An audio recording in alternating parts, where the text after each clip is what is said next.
Radhe Shyam, Radhe Radhe. Welcome to my channel. आज से हम माइंडफुल टू माइंडफुल की ये जो बुक्स है और इसका जो टीचिंग्स है, इसमें जो जैन विजडम बताया गया है वो जानेंगे। इसका भी एक द मैजिक की तरह एक सीरीज होगा, एक प्लेलिस्ट होगा।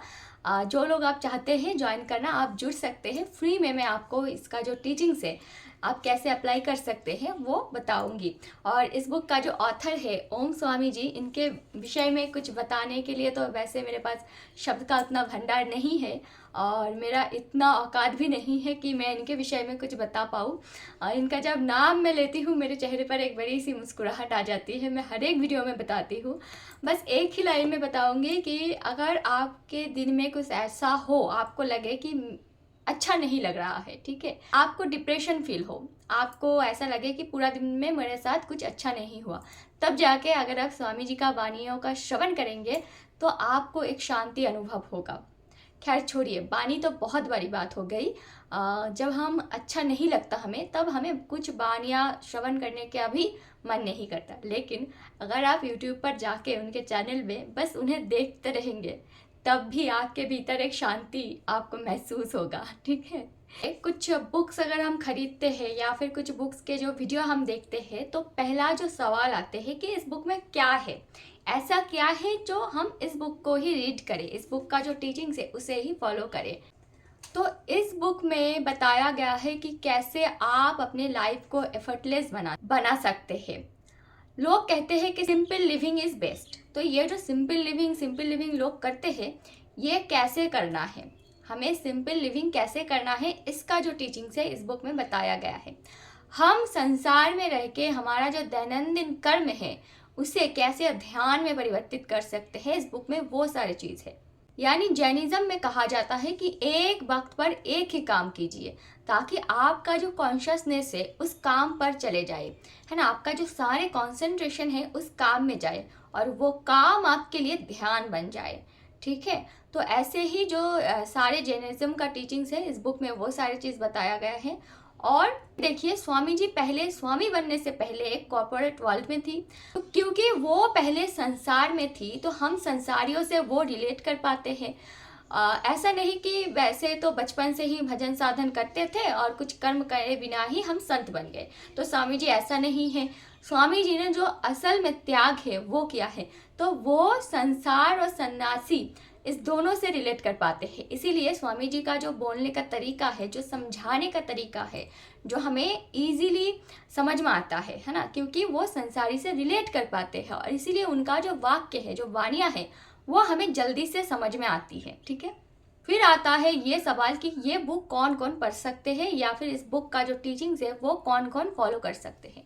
जो संसारी अपने जीवन को एक स्मूथ, एक एफर्टलेस, एक सिंपल लिविंग जीना चाहते हैं, वो व्यक्ति, वो संसारी इस बुक को पढ़ सकते हैं, इसका टीचिंग्स को अप्लाई कर सकते हैं अपने जीवन में। जो व्यक्ति अपने जीवन में कमनेस लाना चाहते हैं वो पढ़ सकते हैं, जो कि ध्यान करना चाहते हैं वो पढ़ सकते हैं, या फिर जो ध्यान करने बैठते तो है लेकिन ध्यान उनसे हो नहीं पाता, वो पढ़ सकता है। जो भी व्यक्ति किसी ना किसी परेशानी से जूझ रहे हैं वो पढ़ सकते हैं। यानी इस संसार में हर एक व्यक्ति इस बुक को पढ़ सकते हैं और इसका टीचिंग्स को अप्लाई कर सकते हैं, क्योंकि कोई तन दुखी तो कोई मन दुखी, कोई धन बिना रहे ते उदास, थोड़े थोड़े सब दुखी, सुखी केवल हरि के दास। तो आइए अपने भीतर की जो हरि है उसे पहचानते हैं, उन हरि का दास बना जाए। तो देखिए, इस बुक में पहले ही 4 फॉर्म्स ऑफ जैन मेडिटेशन दिया गया है, यानी 4 धाप जैन मेडिटेशन की। तो आज हम पहला धाप जानेंगे और पहला जो धाप है उसे प्रैक्टिस भी करेंगे, ठीक है। तो पहला जो धाप है उसका नाम है जजेन। तो आइए इस चैप्टर को शुरू करते हैं। देखिए, हमारा जो फर्स्ट चैप्टर है उसका नाम है your first step in Jain और ब्रैकेट में है जजेन। तो ये जजेन क्या चीज़ है? जजेन एक संस्कृत का वर्ड है जिसका मीनिंग है ध्यान, ठीक है।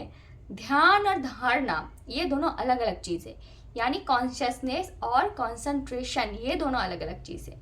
जब हम एक पर्टिकुलर पोस्चर में बैठते हैं ध्यान करने के लिए, तो उसे जजेन कहा जाता है। जजेन यानी हमारा जो पोस्चर है उसका बहुत महत्व है इस जजेन में, ठीक है। तो जजेन में क्या होता है, हमारा जो सारा कंसंट्रेशन है वो हम एक चीज़ पर नहीं लगाते हैं। तो हम क्या करते हैं, हमारा जो सेंटर ऑफ अवेयरनेस है उसे हम मेंटेन करके रखते हैं।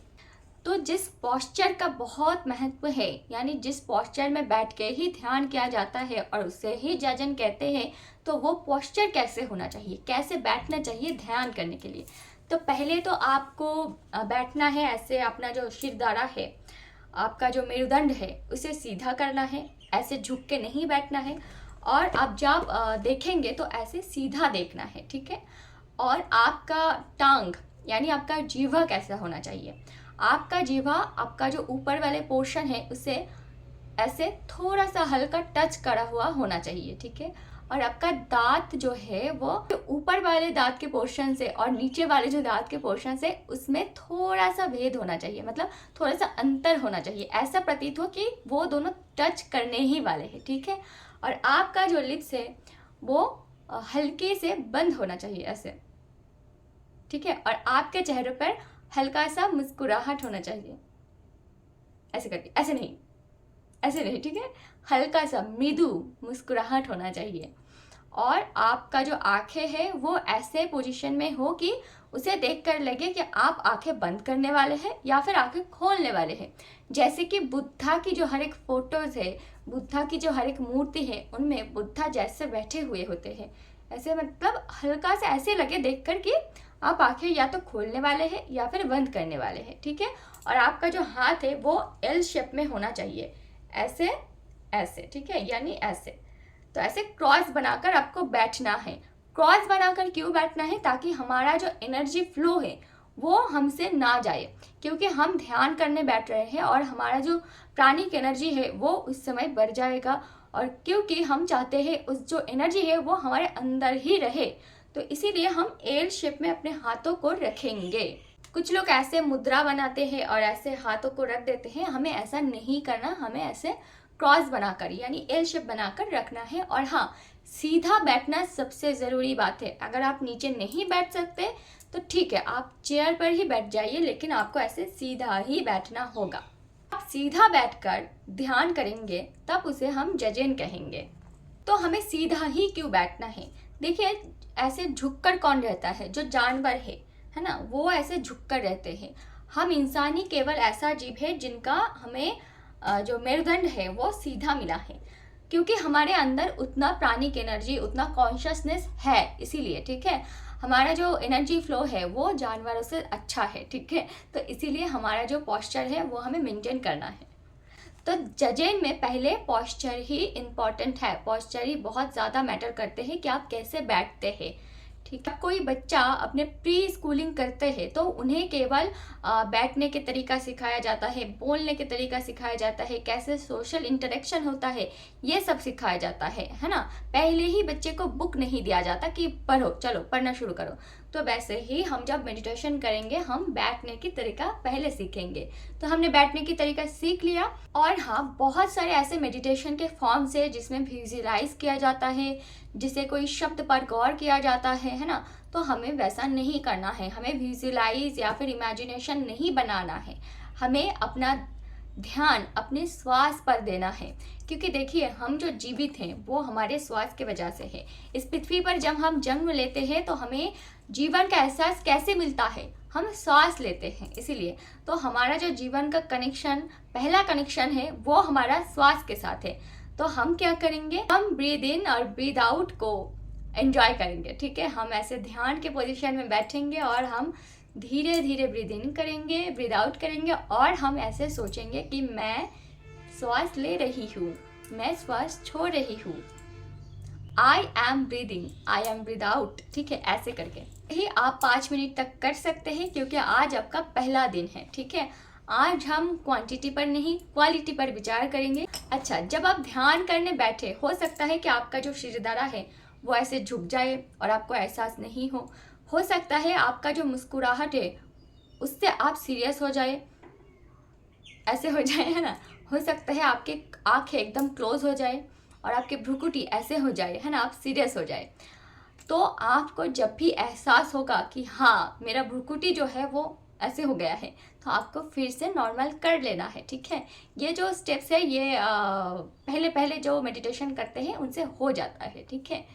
और हो सकता है कि बहुत सारे थॉट्स, जो थॉट्स आपको वैसे तो बैठे बैठे नहीं आती थी, लेकिन जब आप मेडिटेशन करने बैठते हैं तो आ जाएगा, ठीक है। तो उन थॉट्स को लेकर ज़्यादा गौर नहीं करना है। थॉट्स आ रहे हैं, थॉट्स के जो प्रवाह है उसमें बह नहीं जाना है, ठीक है। आ रहे हैं, आने दीजिए। और आप फिर से आपको जब भी याद हो कि हाँ मैं मेडिटेशन कर रही थी, फिर से आप ब्रीद इन ब्रीद आउट ऐसे सोचिए, ऐसे विचार कीजिए, ठीक है। थॉट्स के जो धारा है उसमें हमें बह नहीं जाना है कि हाँ थॉट्स आया और हम उस धारा में बह गए और हाँ हमने और भी ज़्यादा थॉट्स क्रिएट कर लिए, ठीक है। तो जब हम हमारे जीवन में कामनेस होती है, जैसे योगी, जैसे संत लोग, इनका जो श्वास है ये बहुत धीरे धीरे, मतलब उन्हें भी प्रतीत नहीं होता कि वो श्वास ले रहे हैं, ठीक है। ऐसे ऐसे करेंगे तो उनका जो श्वास है वो आप महसूस नहीं कर पाएंगे। लेकिन आप जब गुस्सा करते हैं, जब आप थक हार के घर बैठते हैं, जब आप नेगेटिव थॉट्स रखते हैं, तो आपका जो श्वास है, आप ऐसे गहरी गहरी सांस लेती हैं, तो आपका जो श्वास है वो 2 किलोमीटर दूर से भी सुनाई देती है। तो ऐसे नहीं करना, हमें हमारा जो जीवन है उसे काम बनाना है। तो सबसे पहले लाइफ का जो फर्स्ट फंडामेंटल है, यानी हमारा जो श्वास है, उसे काम करना है, ठीक है। बहुत सारे मेडिटेशन का फॉर्म्स है जहाँ पर बताया जाता है कि ऐसे जोर से ब्रीदिंग कीजिए और अपने सांस को होल्ड कीजिए, ठीक है। तो बहुत देर तक होल्ड करते हैं और फिर कहते हैं कि जोर से ब्रीद आउट कर दीजिए, ऐसे करते हैं। तो ऐसे हमें नहीं करना, हमें हमारा जो श्वास है उसे ज़्यादा देर तक होल्ड नहीं करना, बस नॉर्मल करना है, ऐसे, ठीक है। तो इस बुक का फर्स्ट चैप्टर में जो लाइन है जो कि मुझे, मेरा दिल को छू गया है, वो यही है कि under all circumstances it does not matter how dire the situation, be gentle, be kind, breathe gently, breathe kindly, eat gently, drink kindly, sleep gently and wake up kindly, bath gently, talk kindly। हमारा जीवन का मोटो बनाना है कि हमें kind होकर बात करनी है, हमें जेंटल होकर सोना है, हमें जेंटल होकर खाना है, काइंड होकर पीना है। काइंडनेस और जेंटलनेस हमारे जीवन में लाना ही हमारा आज से इस प्रैक्टिस का जो मेन मोटो है वो यही है कि हमारे जीवन को कैसे काम बनाया जाए, कैसे एफर्टलेस बनाया जाए। देखिए एफर्टलेसनेस क्या होता है, जब मैं इस बुक को रीड करूँगी तब अगर मुझे ऐसा लगे कि और बस 2 चैप्टर बाकी है और बस 1 चैप्टर बाकी है, अरे कब ख़त्म होगा, कब मैं रीड करके उठूँगी और चाय पीऊँगी, अगर ये थॉट्स आ रहा है तो यानी मेरे जीवन में एफर्टलेसनेस नहीं है, मेरे जीवन में कामनेस नहीं है। लेकिन अगर मैं इस बुक को पढ़ने बैठूँ और 1 घंटा हो गया, 1.5 घंटा हो गया, मुझे एहसास भी नहीं हुआ कि कब मैंने इस बुक को पढ़ना शुरू किया था, ठीक है, मैं पढ़ते ही जा रही हूँ, तो ये हुआ बिना एफर्ट लगाए काम करना, ठीक है। तो यहाँ पर बताया गया है just any thoughts that come to your mind, just let it come and go, these are your moments, be here now, ठीक है। आपको इस पल को जीना है, ये आपका पल है। और जब भी आप ब्रीद इन करें तब आप ऐसा सोचिए, ऐसा फील कीजिए, ठीक है। सोचना तो हमें नहीं है, विजुअलाइज नहीं करना है, लेकिन फील करना है कि हाँ मैं जब श्वास ले रही हूँ तो श्वास के साथ साथ में kindness, calmness, effortlessness, positivity, spirituality, है ना, ये सब जो पॉजिटिव चीज़ है वो मैं अपने अंदर ले रही हूँ। और जब हम सांस को छोड़ेंगे तब हमें ऐसा फील करना है कि मेरे अंदर का जो गुस्सा है, जो जेलसी है, जो हिंसापन है, जो नेगेटिविटी है, वो सारे चीज़ में अंदर से बाहर जा रही है, ठीक है। और मैं एक न्यूट्रल सिचुएशन में हूँ। तो आज का प्रैक्टिस क्या है, आप अपने पूरे दिन में से 5 मिनट निकालेंगे और आप उस 5 मिनट में आपका जो पल है, जो आपका मोमेंट है, यानी आप ब्रीद इन ब्रीद आउट करेंगे और आप उसे फील करेंगे कि आपके अंदर पॉजिटिविटी आ रही है, नेगेटिविटी आपसे दूर जा रही है। और आपका आज का मोटो होगा कि आज पूरा दिन आप जेंटल रहे, आप काइंडली लोगों से बात कीजिए, ठीक है। आपके जीवन में आप आज कामनेस लाइए। जब आप 1 दिन, 2 दिन, 3 दिन ऐसे प्रैक्टिस करते रहेंगे, जेंटल होना, काइंड होना, काम बनना, ठीक है, तो ऐसे करके आपका पूरा जीवन ही जेंटलनेस और काइंडनेस से भर जाएगा। तो चलिए, कोई भी सवाल हो इस बुक से रिलेटेड तो आप कमेंट कर सकते हैं, मैं आपका कमेंट का रिप्लाई ज़रूर करूँगी। आज की वीडियो यहीं तक है और ध्यान कीजिए, भजन कीजिए, खुश रहिए। राधे राधे, श्री राधा रमन जयते।